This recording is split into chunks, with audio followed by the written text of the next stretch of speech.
What's up, guys? I'm Laura from Reading in Bed, and this is going to be a Friday Reads. So I posted a video, hopefully by now, of my Novellas in November progress, which has been derailed a bit because I got a bit of a reading hangover and sort of veered off from my planned course of reading novellas. So I thought I'd share with you what I am reading instead. So, I could start every one of these Friday Reads probably for the rest of the year with, am I still reading Ducks Newburyport? Yes, I am. I am on page 716, so I am, you can see where I'm at, making pretty good progress, and I'm really liking it. The only thing I want to say about it at this point, while I haven't finished it, is that I'm not finding it to be a difficult read, and it's often positioned that way. People really get into the, oh, it's one sentence, or some people say it's 8 sentences. It's not either, but yeah, I mean, it is mostly one sentence, but there's lots of commas. It is broken up by sort of the inserted narrative about a mountain lion, which I'm sure you've also heard of. That serves for me as chapter breaks, so I treat it that way. I try to get to the next one before I stop reading. Not always successfully, but I'm not, I've also heard people say, oh, you need to sort of underline the names of other characters that she mentions, or keep a list of them somewhere, or keep a list of the phrases she keeps repeating throughout so that you can keep track of them. And I'm just not finding that I need to do that. And it's not because I'm a great reader or have a good memory or anything, because there are a lot of books where I do need to do that. But this just isn't one of them for me. So I think if you haven't picked it up yet and you're feeling intimidated by any of that stuff, it may not be the case for you. So just give it a try. You might find it a fairly easy read, as so far at least I am. Maybe I'm missing out on lots of stuff. That's certainly possible. So I am still reading this. I have slowed down, definitely, which is also to do with the whole reading hangover situation where I just didn't feel like reading fiction. So I think I didn't touch this for about a week, but now I'm getting back into it. So what I've been doing in the meantime, while I just didn't feel like reading any other novels, was got into some nonfiction, and so my library hold on Trick Mirror finally came through. This took a very long time, and at the same time I recently bought Coventry by Rachel Cusk. So these are both essay collections, and I'm alternating back and forth. So I'm trying to read 2 from one, 2 from the other, just because one is, sometimes too short. And, you couldn't really ask for 2 more different essay collections. Well, I mean, you probably could. They are both mostly personal essays by women, let's say. I guess the other commonality they have that doesn't really play into the essays is that they were both born in Canada. So technically are Canadian, although that comes up a lot more with Rachel Cusk, because we keep nominating her for Canadian Literary Awards. I don't see that happening to Gia Tolentino, though. I mean, this is her first book, and it's not... There must be awards for essay collections, but I don't really know of them. But, maybe, Gia, if you publish a novel, you'll get nominated for the Giller here, too. Who knows? Let's find out.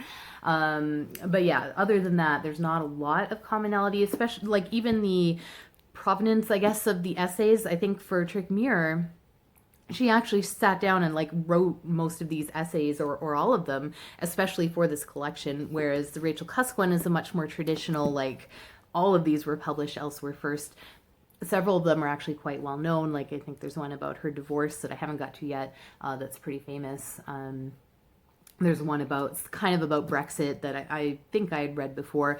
The thing I like about the Rachel Cusk one is that a lot of these, which I haven't got to yet because it's the final section, are they're literary criticism, but they're taken from introductions that she wrote to editions of books, which I love reading those. But you can't buy every new edition of a classic that comes out, much as I'd like to, and it's often hard to find. You don't necessarily know, oh, Rachel Cusk wrote the introduction to of course now I'm not remember, oh yeah, so Edith Wharton, The Age of Innocence, is one of the, and I'm pretty sure that's an introduction she wrote to an edition of that.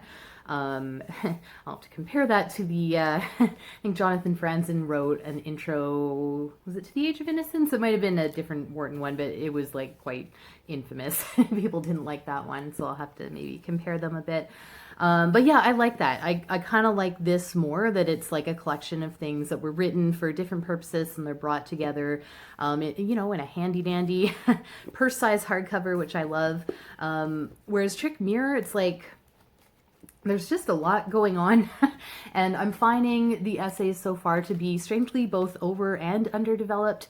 Overdeveloped in the fact that she just seems to really show off the sources and research, which it's not necessarily a bad thing. Like, I assume to write a good essay, you are doing a lot of research, whether it's actually, interviewing people or just kind of secondary research. You're reviewing, literature and stuff like that. But you don't have to, like, that should come through just in the quality of the writing or the arguments you're making. It doesn't need to be like set out like I talked to this person and this person. And that's what I'm feeling from a lot of these essays, which is kind of grating in a way.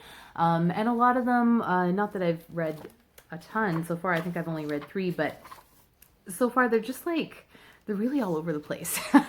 The one I've liked the most is Pure Heroines, which is sort of looking at female protagonists throughout literature. And that one, like, there's a lot of examples given, but that one kind of worked for me. Whereas The Eye and Internet is the first essay, and that's the one that's kind of annoyed me the most for lots of maybe dumb reasons.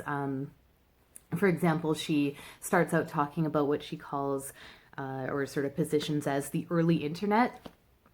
But like, she's sort of too young to remember the actual early internet, because she's talking about her experiences online in 1999. Like, Google existed in 1999. That's not the early internet. The early internet is when you like didn't even have a browser. Yes, I'm just, I'm an old person. Like, go ahead and okay boomer me, but to me, like, when you had actual browsers and search engines, that's not the early internet. Sorry, Gia. So that like annoyed me right off the bat, because that was in like the first paragraph. But in the rest of the essay, it's like, it's just all over the place. It's sort of like, ooh, the internet is bad. It used to be better. Now it's bad. Social media is bad. And just like a whole bunch of other stuff. These essays aren't long, but each one just seems to be trying to pack in like everything. Yeah, she's got sort of the yes all women, the Me Too thing, Trump, like it's just a lot. I am really interested and fascinated by writing about the internet. I'm continuing to listen to The Age of Surveillance Capitalism, for example, but this was just like way too unfocused. So I'm going to continue with both. I mean, I'll read this until I have to bring it back, because I'm sure there'll be holds. This one I have more time with. Definitely enjoying the Cusk more right now. And the other reading I'll be doing soon, I guess, is I got my new issue of Book Forum, which is my favorite literary magazine, and it does have a review of Rachel Cusk's collection, which is called Coventry. I don't know if I said that. So yeah, that's what I'm reading to try and get myself out of this book hangover or slump or whatever you want to call it. We have another week in November, I think, so maybe I'll get to some more novellas, but I'm just not sure. Oh yeah, I am reading one on my Kindle. It's called like So Dad or something like that, by Sunita Perez de Costa. I may have got that wrong. It's it's set in Angola, and it's translated. It's just not working for me. That's all I can say about it right now. So I'm probably going to abandon that one, and hopefully like maybe get to one of the Cesar Era ones, because he's kind of one of my favorite novella authors. So that's it. I'm going to end it here. Thanks for watching.